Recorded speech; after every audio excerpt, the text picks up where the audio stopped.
All right, Merry Christmas! I'm only a bit late to the party. It's almost a few weeks after Christmas now. I've been trying to get into the spirit a little bit. I couldn't find anything Christmassy, and I couldn't find any of my Doctor Who shirts, so a tweed jacket will have to do it. Yeah, it's been a while. I've been away on holiday, so this is me finally getting around to watching this Christmas episode of Doctor Who. This is one of the longest gaps it's been between an episode coming out and me watching it. Which feels weird. I really restrained myself and held true, waited until I could watch it and record myself with the camera watching it so that you can watch that, which is a thing that we're doing. Yeah, I'm very excited. The last season of Doctor Who was fun. We watched it here on the channel and I had a great time with it. There were a few episodes I was a bit about, and I wish it was a much longer season. I thought the season felt a bit short, but there were high highs, and overall I had a really great time.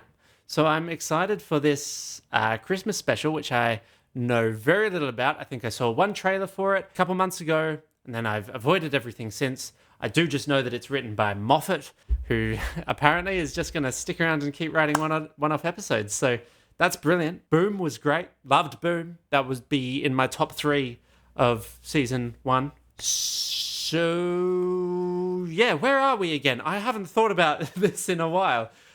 We left Millie Gibson, who is the actor, not the character. Ruby is the character. We left Ruby back at home, and the Doctor's off alone again. That's it.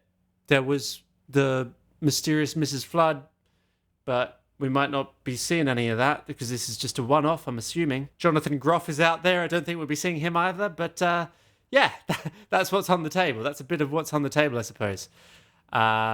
Christmas special, though. Let's get into it. All right. I just remembered I'm about to hear new Murray Gold music, and I got all giddy. Queen's Hotel, Manchester, 1940. Looks like there's a blitz out there, right? There's a war. It's the end of everything, you know. Everything we hold dear. Democracy itself will fall. What's changed? And she's toasting a pumpkin latte. No? Okay. Huh? Okay. What is that door? Perception filter sort of doors? Orient Express, Italy, 1962. That's a bit different. Such a great theme. Ham and cheese toasting a pumpkin latte? Who are you? Never mind. Is that a locked door? Oh my goodness, that is spectacular. Everest, I missed the year. I was distracted by the mountains. Cheese toasting a pumpkin latte. Never mind. Even through a tent flat up Everest. That would be a shock. It's entering a motel 2024. Do you have a room, please? Just for the week. Single. Oh, does it show? Room, I mean. Oh, it's just that door, isn't it? There's always a door like that in a hotel room. It's true. There so often is that door. I'll go get you some towels. Bit of flirting? Why has no one at a hotel ever shown me around the room? They usually just go, it's up there. Hello. Merry Christmas. I'm Joy. Welcome to my room. And I thought I was going to be lonely. Okay, you're talking to a bee. I can respect that if it's just how you have joy. What? The seed will bloom, and the flesh will rise. What? Huh? Starseed will bloom and the flesh will rise. Is that who he was looking for? The something seed will bloom and the flesh will rise? Just reminded me of that episode of Star Trek where they speak in metaphor. That was a good episode of Star Trek. I don't know heaps of classic Star Trek, but that was a good one. Joy to the World. London, Christmas 4202. Time Hotel. That looks pretty sweet. Nice. I love Murray Gold doing Christmas riffs. It's so delightful. It's reminding me of Voyage of the Damned. Doctor just arriving for the first time to just enjoy a Christmas. It's really been a while since the season, hasn't it? Oh, it's good to be back. Hello. Is something available on the 3rd floor? First visit? It is, yes. Just a moment. It is, yes. Refreshments for hotel guests only. Are you a guest at the hotel? Nah, not me. I bring my own room. Just need some milk. casually parked it in the middle of the lobby. Who takes a coffee to the loo? Each to their own. Is somebody else in there? Ah, yes. Habit. Keep the Sad. marks bigger on the inside. Oh, really? So I just put my coat on. Why did I do that? Oh, and now I'm getting the Sonic. What did I see? Yeah, something to do with the suitcase? Something pinged in there. Sometimes it can be on a delay for the doctor, right? Something Moffat said once, I think. Yes, Mr. You. His mind is moving faster than the rest of him or something. Keep it casual, like you haven't noticed anything dangerous. No, I haven't noticed anything dangerous. Why aren't you strolling better? I'm pretending to not notice something I really haven't noticed. I haven't perfected a stroll for that. I like Trev. He hasn't looked up once, and he said it's his first visit. So? The atrium. I mean, check out the atrium up there. Anyone would look up at that on their first visit. Ooh, yeah. The Time Hotel. Yeah, how does a time hotel What's work? that then? Does he not know where he What is? does that mean? It's got all different periods. I like to enter investigations with my mind completely blank. Should I make my mind blank too, sir? It may not be necessary in your case, Trev. Okay. So a hotel, but instead of rooms, time portals. Yeah? Yeah. Instead of rooms, time portals. That is actual stone live from the Stone Age. Oh, come on, gotta be Pisa. Yeah, Peter. Live from the Stone Age. That's sick. Your favorite assassination? Package deals for all of history's biggest hits. No wonder there was no room at the inn. Huh. Yeah. Nice. Ham and Okay. cheese toasty and a pumpkin latte, sir. Enjoy your light snack. Quick. There it is. The kitchens are 30 minutes in the future. They start preparing your food before you order it. It saves time. Yeah, still microwave though. But you can't expect miracles. Right. I am going undercover. You Still are doing a program down microwaved. here. I won't let you down, sir. I'm sure you won't. No, seriously, I'm on this. This is going to be the least I've ever let anybody down. Aw. Bless. I love how little we know about him. he's totally on board though. Access upgraded. Oh, he's a passenger. And the flesh will rise.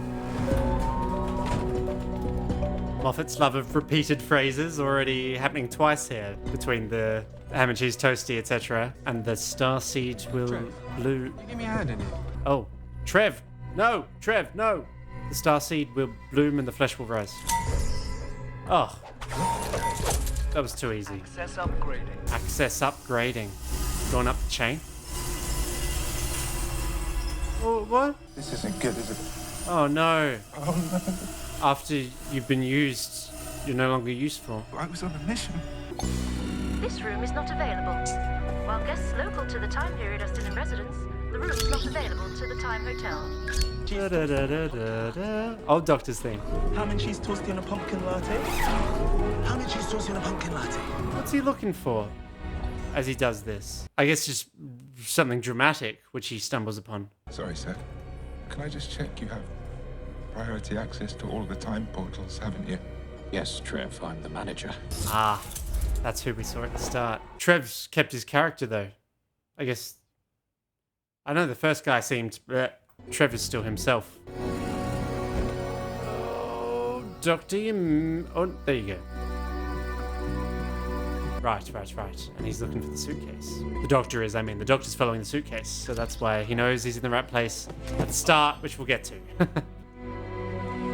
Oh, Trev, that didn't last long. He's about to disintegrate. He's getting Thanos snapped. Pumpkin latte. Oh, hello. Okay, you, yes. Good work. Keep him covered. Take it, and all will be explained. I do like an explanation. I'd like an explanation too. Take it and understand. Excuse me, hello. Understanding is very tempting for the doctor. Are you two having a sort of game? I know all about these hotels. Starseed will bloom, and the flesh will Don't be rise. filthy. Okay, funny thing. I saw someone else in that case. It does sound a bit filthy. Pardon my French, but what the French is going on? What happened to the first guy that had it? Take the case, and you will know. I am tempted. Yeah. Shut up, the two of you. I'm taking the case. Oh, no. The starseed will bloom and the flesh will rise. Oh, I know. That's what I would say as well, probably. Yes, yeah, it will. Motor functions will shut down. Yep. No dying. I'm not having that. Tell me your story. Cling on to your story. Joy. Joy. Her name was Joy. All right. That's why the silence killed that woman in the bathroom back years ago. Honey, the doctor's in the room. It's Man's Place Central. Oh, I'm getting that. Do you even know what Starseed is? Yes, do you? Okay, no. So let's take a look, shall we? Some kind of power. Gorgeous. Please reseal the Starseed containment unit within 20 seconds, or the current caseholder will be disintegrated with extreme prejudice. Oh, I'm thinking. Well, can you close the case and think? I'm a very visual person. But it's going to disintegrate me. Mama, I'm actually going to die. Not for several seconds. Just live in the moment. Please just close the case. Close the case. Right, please. I don't like being rushed. There. like being rushed. Bags of time. Please enter your 4-digit security code, or the current caseholder will be disintegrated. Oh, you've got another 15 though. In this hotel, the time zones are physically connected. They're already interacting. So in theory, Come in! 7214. 7214. Who are you? Me. He thought of what he can do, so he did it. How does this work? How do I get to be you? the long way round. Yes, how long? You'll find out. What do Long I way do? round. Where do I go? You will find out. Oh, do you see? This is why nobody likes you. You have to be mysterious all the time. That's why everyone leaves you. That is why you were always alone. It's a long story, but basically, You live in a great big giant spaceship and there aren't any chairs, and you haven't even noticed because nobody ever comes round. Things he wants to tell himself. That quick two-shot of them wasn't the most convincing thing in the world, but oh my god, I don't have any chairs. otherwise pretty good. Yeah, need some chairs. So many Moffatisms in here. Time windows, like Girl in the Fireplace. Trying to appeal to that Silurian's humanity as he was dying to save him. Like in Victory of the Daleks. So there's no way back to the time hotel for a whole year. Anita, do you need anything doing around here? He's got time. Who are you not phoning? You keep looking at the phone, it's very obvious. Nobody. Name? Ruby. Ruby's little theme there. Ruby Sunday. Is this armed? You said you'd fix my sat nav. Why is my car blue now? Maintenance man of the universe. What are all these? Reminders of home. Where'd you get them? Online, mostly. For some reason, there's loads of them. I like them. Have a chair. You what? Sit down with me. Can't move if you're looking at them. What a rubbish. Weeping angels. Wow, they're becoming very close. How come? Why are there lots of police boxes online? He's not living in a world where Doctor Who is a thing. What? The connection to the time hotel isn't active. I can't get through. Not a clue what he's talking about. You guys? Oh, you're gonna love this, you know. Who? Guy. Who's Guy? Guy Fawkes. December 2025. A whole year, huh? Little TARDIS. Sneaking off without saying goodbye. Just off for a few days. I've had that one before. Anita, I don't usually live like this. One day after the other, in the right order. And you know what it was like? Amazing. And you know why it was amazing? You. Oh, A whole year of you. Wow. Everyone who knows you is so lucky. I bet you they tell you that all the time. Just the once, actually. Never be alone at Christmas. You don't need to be, because I'll be right here, Anita, at the Sanctuary. Anita at the Sandringham. Think of me sometimes. Ah. For Old Lang Syne. For Old Lang Syne. Oh, that was beautiful. That was really beautiful. Come in. 7214. 7214. But how did you get the code? It's a long story. Well, basically, in this hotel, the time zones are already physically linked. Yeah, paradox proof. Paradox proof. Just took a year. Spend a year, get the code. Starseed will bloom and the flesh will rise.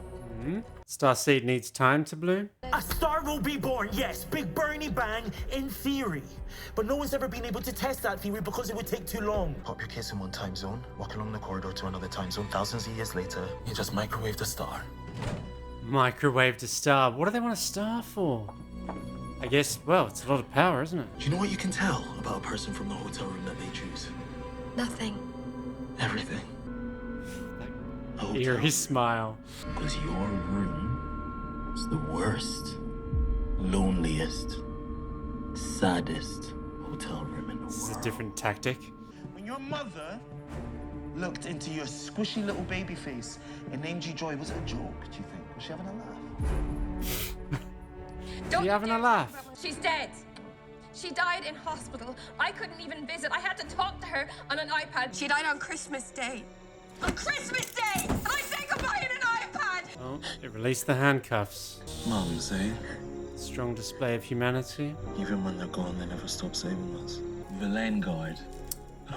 It's Vilengard. Back from Boom. Vilengard is engaged in the creation of a customizable energy source, which is functionally infinite. And definitionally insane. Doctor, Infinite that power. voice, I know that voice. Hello again. My consciousness has been uploaded to the communication interface for user convenience. If a star seed goes boom at any point in history, it will burn every living thing. Vilengard respects the collateral sacrifice made by all participating innocent life forms, regardless of race, species, or belief system. That is a big boy. Ooh, looks good. Who built this treehouse? Maybe just people from the Time Hotel? Time travelers? Hello, sir. Trev Simpkins, reporting for duty. And I have exceeded my personal expectations, which is giving me considerable satisfaction and renewed hope for the future. However, I'm dead. You're what? Sorry, you're inside the star. Yes, sir. Inside the star, inside the briefcase, inside the dinosaur. But the afterlife has not been without incident, sir. We've got a bit of Trev in the system. Physically love you, Trev. Humidity, temperature, rotational gravity, anything I can use to narrow it down. I'll run those Keeping the Mavity, love it. What in the Indiana Jones? How long till star detonation? 4.5 millennia, sir. Do you want to run those numbers again, Trev? 4.5 minutes, sir. Oh, great! Bags of time. Thanks for that, Trev. Small difference. Oh, I need rope. I saw rope. Where did I see rope? Oh. Bit of intelligent rope. I think they might need that. What a, not just global adventure, but all time encompassing. The totality of time spanning adventure.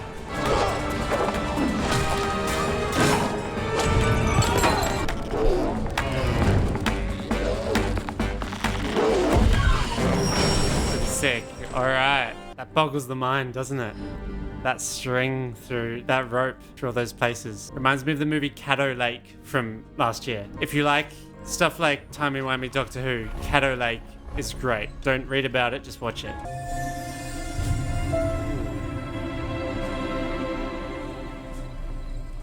Star is born. Joy, the star seed. It's in me now. It's in all of us. Mission complete, sir. You will die. Be silly. I'm changing. Okay. My hotel room. All those things you said about me. Joy, I just had to make you angry. I told you. Everything you said was true. All of it. But you stayed in that room for a year. It's true, it's his hotel room. He was talking to himself again. Nice. You need to find a friend. Do that. Go and find one now. That old chestnut. Okay. Another one-off Christmas episode, one-off companion transforming into something kind of wondrous. It's just like Astrid Peth becoming Stardust, right? But that was more bittersweet. This one's surprisingly To cling on to that. upbeat. There's still hope. Yeah, almost absurdly upbeat and positive here. It's in the stars. Is that an Australian accent I hear in Doctor Who? It's in the stars. Oh, Ruby Sunday. Mister. Hey, Mum. Hoping he phones. Hoping he visits. You come highly recommended. By an old friend of yours, I believe. Employment at the Time Hotel? I'd be interested in working at the Time Hotel. That's pretty cool. Oh, that's sweet. Oh, that's cool. That's how they recruit people, hey? Just throughout time. I can't wait to see you properly.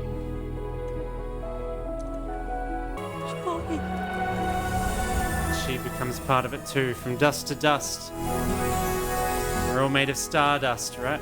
That's sweet. Of course you are. You're a joy.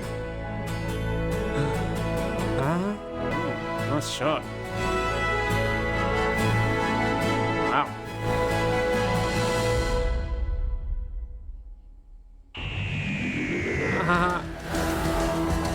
Okay.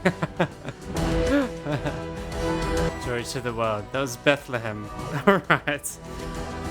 That's all quite cutesy, isn't it? Alright, that was pretty good.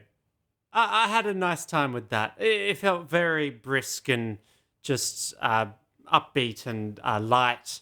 Nothing too heavy at all in there. It felt like no time at all. Yeah, really just a good bit of light fun, I thought. It's certainly no competition to A Christmas Carol or, you know, the best of the Doctor Who Christmas specials over the years. And it had some lovely, touching, sentimental, emotional moments. The stuff with Joy was, yeah, good. It got you. It's interesting that they used the COVID stuff. It's interesting, even though we've got a few years of distance now from, you know, the height of some of the COVID pandemic. Even now, seeing COVID stuff in fiction, in film and TV, I don't know, weirdly pulls me out of it. I don't know. I think it's a real challenge to use recent history like that in fiction, and it doesn't often really work. I don't know. I think the times that it really works are, this is a weird example, but stuff like the Steve Jobs film with Michael Fassbender.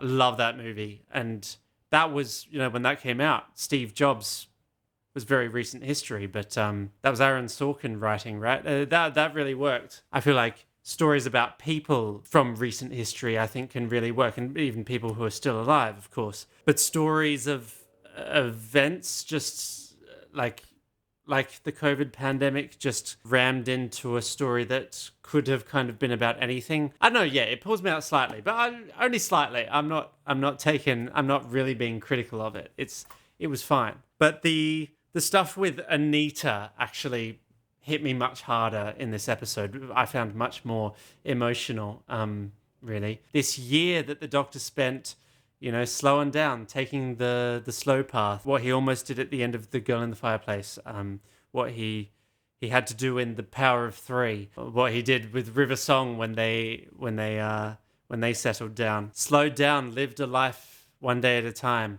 and in that short section of the episode, what was that? That couldn't have been more than 10 minutes. That was maybe 5 minutes of the episode, but that montage of him having that life and then having to say goodbye to it, I found that really touching. That was really sweet.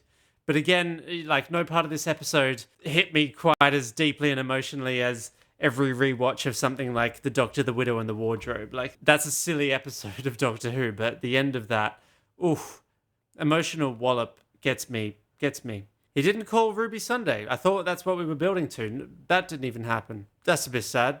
Some of this, Doctor, you need to find someone. Make sure you go and find someone. You shouldn't be alone. Like, it makes sense, but we've just heard it so many times. If you've watched from 2005, we've heard this so many times that none of that felt very fresh here, unfortunately. But it was, like I said, some fun. Shooty Gatwa, having some fun. We saw, you know, Stephen Moffat's writing is always so clever and entertaining and you know, playful and witty. That's never dull. As silly and stupid and ridiculous and repetitive as his writing can often be, I'm never bored by it at all. No way. And yeah, so even though, yeah, Villain Guard wanted to make that sun for their own, you know, nefarious goals, no doubt. Those people who sacrificed themselves to become this sun seemed pretty confident that they had won, that they were now in control of this sun, that it was a beautiful thing, joy to the world rather than any sort of corporate capitalistic nonsense. But I don't know if I feel so sure about that. Villengard, in a way, got their way. They got this sun produced, maybe not in the way they wanted, but it's interesting to see Villengard come back again. 2 mentions over a year makes me think we are building to a larger role for Villengard. Did we ever find out who Jonathan Groff's, who Rogue's master or masters were? I don't think we did. Villengard would be a prime candidate for that position. Anyway, thanks for coming with me on another Doctor Who journey, sharing your passion with me. I'm sure we'll see each other very soon, no doubt. Till then, Tomity out.